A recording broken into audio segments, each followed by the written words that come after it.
Zee 24 तासच्या investigation रिपोर्टची कोकणातून एक धक्कादायक बातमी समोर येते। कोकणात परराज्यातल्या लोकांनी हजारो एकर जमीन खरेदी केल्याची माहिती समोर आली आहे। ही जमीन खरेदी रिफायनरीच्या भागात सुद्धा झाली आहे। पुन्हा एकदा ऐका, ही जमीन खरेदी रिफायनरीच्या भागात सुद्धा झालेली आहे। जानेवारी 2019 ते मार्च 2022 या काळात मोठ्या प्रमाणात जमिनीचे व्यवहार झालेत। विशेष म्हणजे कोरोना काळात हे सर्वाधिक जमिनीचे व्यवहार झालेले आहेत। नीट ऐका, कोरोना काळात सगळ्यात जास्त हे जमिनीचे व्यवहार झालेत। रिफायनरीसाठी चर्चेत असलेल्या बारसू, सोलगाव आणि पंचक्रोशीमध्ये हजारो एकर जमिनीची खरेदी झालेली आहे। पण परराज्यातल्या लोकांना स्थानिकांना आधी रिफायनरीची माहिती कशी मिळाली असा सवाल आता उपस्थित होतोय। कोकणात रिफायनरीच्या भागात जमीन खरेदी झाली आहे, परराज्यातून जमीन खरेदी झाली आहे, पण सगळ्यात जास्त जमीन खरेदी ही रिफायनरीच्या भागात झालेली आहे। ज्या भागाचा रिफायनरीसाठी प्रस्ताव देण्यात आला होता त्या बारसू या भागात आणि त्याच्या आसपासच्या भागामध्ये ही सर्वाधिक खरेदी झालेली आहे। या भागामध्ये रिफायनरीचा प्रस्ताव देण्याआधीच परराज्यात कशा पद्धतीने याची माहिती पोहोचतेय हा सवाल यामुळे उपस्थित होतोय। महाराष्ट्रामध्ये जमीन घेण्यासाठी शेतकरी दाखला कुठल्या पद्धतीने मिळाला असेल आणि तो शेतकरी दाखला इकडच्या स्थानिक तहसीलदार कार्यालयाने त्याने ती तपासून घेतलं की नाही यापर्यंत ह्या गोष्टी येतील। तर तहसीलदार कार्यालयाने ती जमीन त्यांची वडिलोपार्जित असली पाहिजे, तर हा शेतकरी दाखला मिळाला पाहिजे। याची सखोल चौकशी होऊन शेतकऱ्यांना न्याय मिळावा अशी माझी नम्रपणे विनंती आहे। ती जागा स्वतः जे एजंट लोकांनी घेतली होती ते बागायती वगैरे शेतीसाठी खरेदी करून घेतली आणि ते मला वाटतं म्हणजे आम्हाला आता कळलंय की काही बाहेरच्या परप्रांतीयांनी ती जागा खरेदी केलेल्या आहेत। मोठ्या प्रमाणात परप्रांतीयांनी खरेदी केलेल्या आहेत।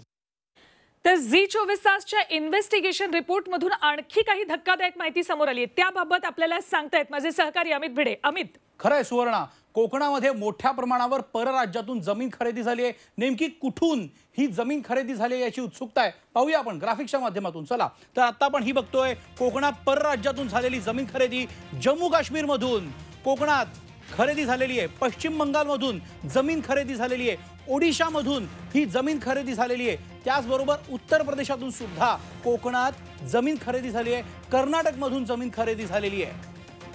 कोकणामध्ये परराज्यातून मोठ्या प्रमाणावर जमीन खरेदी झाली आणि ती राज्य आपण बघतोय पश्चिम बंगाल इथून मोठ्या प्रमाणात झाली आहे। आणि आता हे जमीन खरेदी करणारे नेमके कोण, तर शहा, चोटाल्या, कोठारी, गुप्ता, राहीज, वांका या आडनावाच्या लोकांनी ही जमीन मोठ्या प्रमाणावर खरेदी केल्याचं सध्या आपल्या हाती आलेल्या माहितीतून दिसून येत आहे।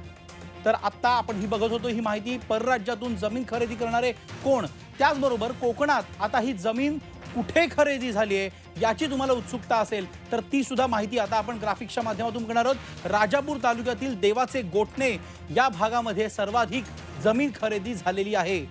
आपल्या सगळ्यांना माहिती असेल रिफायनरी ज्या भागात होतीये तिथेही जमीन खरेदी झाली आहे। गोवळ, शिवणे खुर्द, सोलगाव, बारसू, धोपेश्वर, गोवळ खालचीवाडी, गोवळ वरचीवाडी या भागामध्ये मोठ्या प्रमाणात ही जमीन खरेदी झाली। त्याचबरोबर रायगडमध्ये सुद्धा मोठ्या प्रमाणावर रायगड जिल्ह्यात जमीन खरेदी झाली आहे। मुंबई, पुणे, नागपूर या भागातल्या लोकांनी सुद्धा कोकणात मोठ्या प्रमाणावर जमीन खरेदी केली आहे।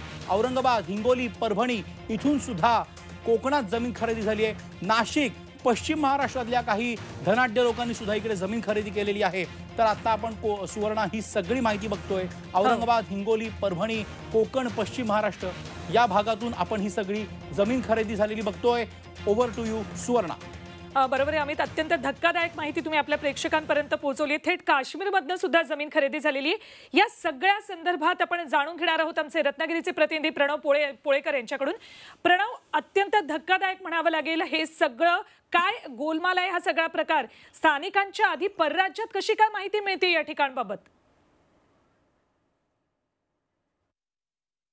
नक्कीच माझ्या मागचा जो पठार आहे ह्या पठारावरच खरं तर ही रिफायनरी येण्याची शक्यता आहे आणि त्यामुळेच या पठारावरच्या ज्या जमिनींचे व्यवहार झालेले आहेत ते काही करोडो रुपयांमध्ये झालेत. आणि यातला एक महत्त्वाचा मुद्दा जो सांगायचा वाटतो तो म्हणजे ह्या ज्या जमिनी खरेदी केलेल्या आहेत त्या परप्रांतीयांची संख्या ही सर्वाधिक आहे. म्हणजे अगदी जम्मू काश्मीर पासून काही लोक या ठिकाणी जमिनी खरेदी करायला येतात, ओडिसामधले काही लोक जमिनी खरेदी करायला येतात आणि त्याचबरोबर बाजूचा असणारा म्हणजे जो रत्नागिरी जिल्ह्याच्या बाजूचा असणारा जिल्हा जो आहे रायगड, या रायगडमधला देखील लोक या जमिनी खरेदी करण्यासाठी मोठ्या संख्येनं या राजापूर तालुक्यामध्ये आलेले पाहायला मिळाले. मात्र एक गोष्ट ही मात्र निश्चित आहे ती म्हणजे इथं जर MIDC येणार होती, इथं जर रिफायनरी येणार होती तर ह्या गोष्टी या लोकांना कळल्या कशा, त्या लोक जमिनी खरेदी करायला या दरम्यान या ठिकाणी आल्या कशा, या सगळ्याची चौकशी होणं गरजेचं आहे. कारण G24 तासनं या सगळ्या प्रकरणाला वाचा फोडली. ज्यावेळी ही सगळी डॉक्युमेंट जमा झाली त्यानंतर एक गोष्ट निश्चित झाली की ह्या सगळ्या जमिनींचे व्यवहार झालेले आहेत ते साधारणतः 2018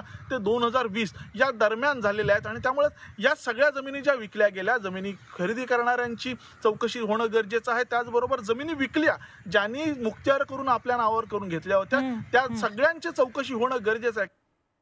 बरोबर प्रणव, या सगळ्यांची चौकशी होणं गरजेचं आहे. तुम्ही जी माहिती देताय ती सगळी माहिती खरं तर डोकं चक्रावून टाकणारी आहे. प्रणव, धन्यवाद या संपूर्ण माहितीसाठी. तर अमित, तुम्ही ही सगळी जमीन खरेदी कुठून झाली, कोणी केली त्याबद्दलची सविस्तर माहिती दिली त्यासाठी तुम्हालाही खूप खूप धन्यवाद.